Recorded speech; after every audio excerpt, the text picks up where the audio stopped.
Magandang hapon sa inyo. Hello po. Hello. Okay na, okay na. Ayan! Okay po. Ayan, nadidinig nyo na kami? Opo.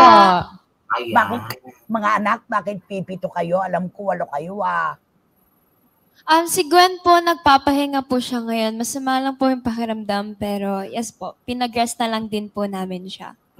Okay. Uy, teka, may tanong ako. Ako kasi, umuwi ako ng probinsya sa Nueva Ecija.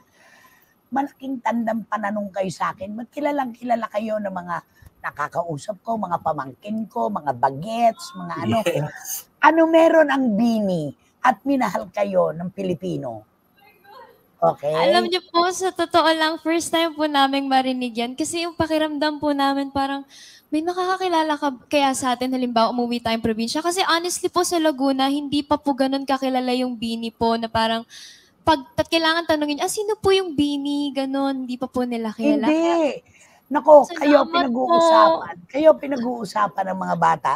Tsaka alam mo, congratulations Kayo ang nag-iisang Filipino act na na-feature sa Rolling Stone magazine. Alam nyo, yun ang pinakamalaking leverage nyo sa iba. Buong mundong musikero, ma-feature lang sa Rolling Stone magazine, malaking bagay na sa kanila. Anong pakiramdam nung malaman nyo? Naku, sobrang hindi po namin in-expect po kasi ayun nga po, sobrang malaking bagay po yung Rolling Stone and kami naman na nag-start pa lang kami sa industry na to po. And Rising global artists kayo. Opo. Teka lang, magtataas lang ng kamay. Nasaan si Aya? Ako, here po, ay po. Aya. At tapos, si Colette.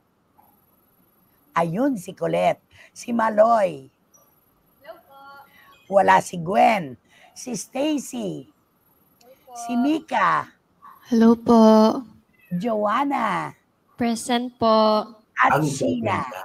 Hello po. Sheena. Okay. Unang tanong. Matindi. Kasi produkto kayo ng ng Star Hunt, di ba? At kilala ko ang inyong tagapamuno, si Direk Loren Jogi. Naging director ko si Direk Loren Jogi. Alam ko kung gaano siya ka-perfectionist, ka-professional, kahigpit. Paano bago kayo isinalang? Ano muna kwentuhan nyo kami? Anong muna naganap? Yung training. Go. Okay po. So way back May 2019 po, nag-start po yung bootcamp kung saan po kumuha po sila. Opo, bali po nag-audition po kami, iba po sa PBB, yung iba po for World of Dance, yung iba po for Tawag ng Tanghalan, marami po hanggang po sa pinagsama-sama po kami sa bootcamp nung Anak, March sige, po, pwede March tawag 2019. ng mikropono yung iba para sagutan Opo. kayo. Opo, March 2019 po hanggang sa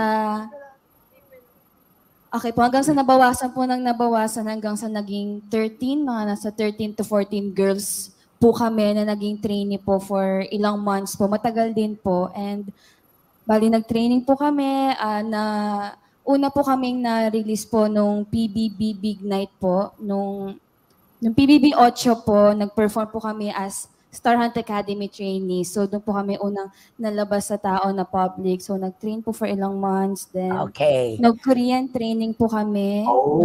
Yun ang pinakamatindi. Pwede ipagkwento natin sa iba, yung iba pa ninyong karanasan. Okay, anak. Nakibigay mo yung mikropono, anak. Okay. Sige, pwede magsalita kahit sino. Go! Okay po. So, yun po, nag-Korean training po kami for 3 months po. So, dumaan po kami. Morning po yung Filipino training po namin with Coach Mickey and sa afternoon po yung Korean training namin. So, dumaan po kami sa ibang system po. So, sobrang hirap po na pag-adjust namin. Tapos, nandun po yung language barrier namin kasi syempre, Korean po yung mga coaches namin. So, dumaan po kami sa matinding training, diet po, kailangan po namin bawasan yung food namin. May diet talaga, no? Opo, and then hindi po kami nakakalabas kasi nag-train lang po talaga kami. So, yun po yung isa sa mga adjustments po namin kasi syempre, galing po kami sa iba. Opo, focus po talaga. Romel, may tanong sa kanila. Di ba nakatira ba kayo sa isang lugar para mas mabilis ang training ninyo? Diba gano'n? Yes. Paano yung mga bossesan ninyo? Sino nag-train doon? Yung bosses, di ba may kanya-kanyang bosses kayo? Kaya pa nagsama-sama, ang ganda. At Doon, di saka ba kayo yung nahihirapan sayaw. doon? Saka Oo. yung sayaw, sing and Correct, dance sila Nana. eh. Okay? Sino ang sasagot, anak? Sige. Pwede magkwento lahat. Sige, please. Para lahat kayo marinig. Yung nag-coach po sa amin before is sila Coach Mickey na po, Coach Mickey Pers po, Coach Matthew Almodovar, Coach Eden Blanquera po. Sila na po yung nag-coach namin simula noon hanggang ngayon sa dance po. And sa kanta naman po is si Coach Kichi po Molina simula Uy! before po. Yes po. Kichi. Yes Coach po. Anna. And ngayon po si Coach Anna Graham po. Siya na po yung nag-coach po sa amin ngayon. And ngayon po in-house po, nasa loob po ng bahay namin yung dance coach po namin. And yung voice coach po namin is pumupunta po dito kapag kailangan po namin mag-training po. Ay, talagang matindihan ito, Romel. Oo. Ano ang aabangan namin sa inyo sa lalapit nyong BU concert? Naku, mukhang... Yes ano to, po. matindi Abangan to. niyo po kami sa Friday sa MOA Arena. Kasama po namin dyan ang BGYO, si Lady Pipay at Red Velvet po. So ayun, abangan niyo po ang mga matinding performance po ulit. Yes. Okay. Ano-ano ang mga probinsya nyo, please, para maipagmalaki kayo ng inyong mga kalugar? O sa sino yung nagsabing taga Laguna siya kanina? Ako po, Laguna po ako. Okay. Ako naman po, from Bohol po. Ay, Bohol, chocolate. Batangas oh. po. Batangas. Bataala eh. Oh. Isabela po. Ay, Oh. nako. Ako Kaya from pala Cebu. napintas ka. Okay. Ako po, Cavite. Ako naman Okay. po, Nueva Vizcaya po.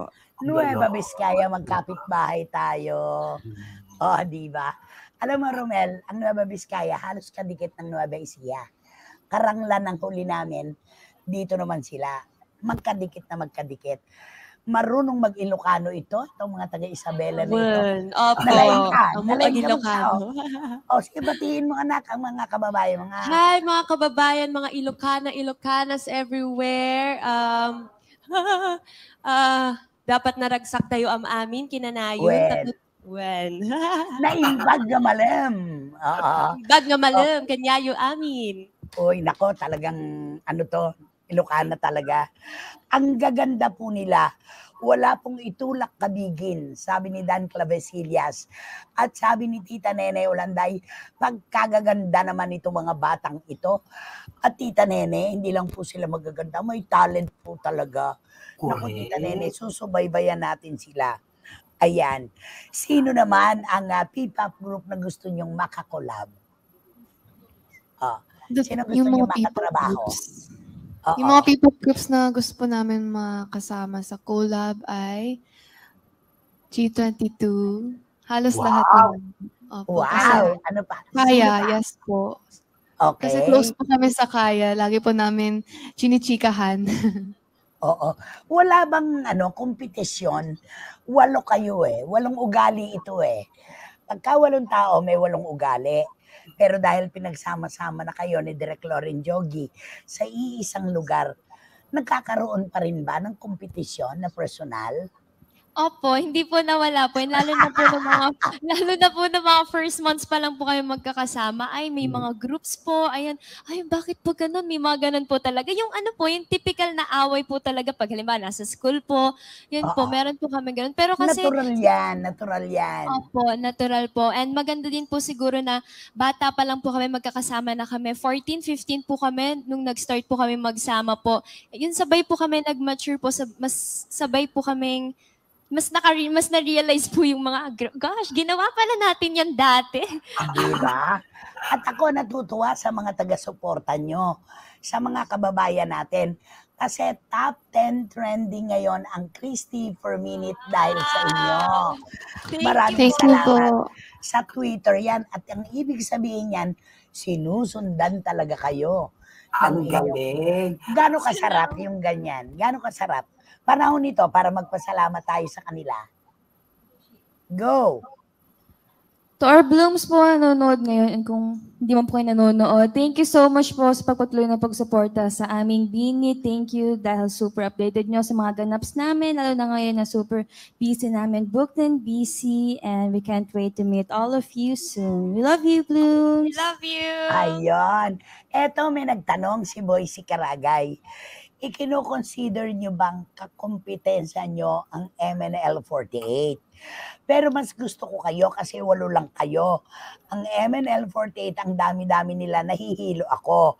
Pero syempre, lahat naman kayo talented. Sino sasagot? Ako, hilong-hilo din ako sa MNL48 na yan.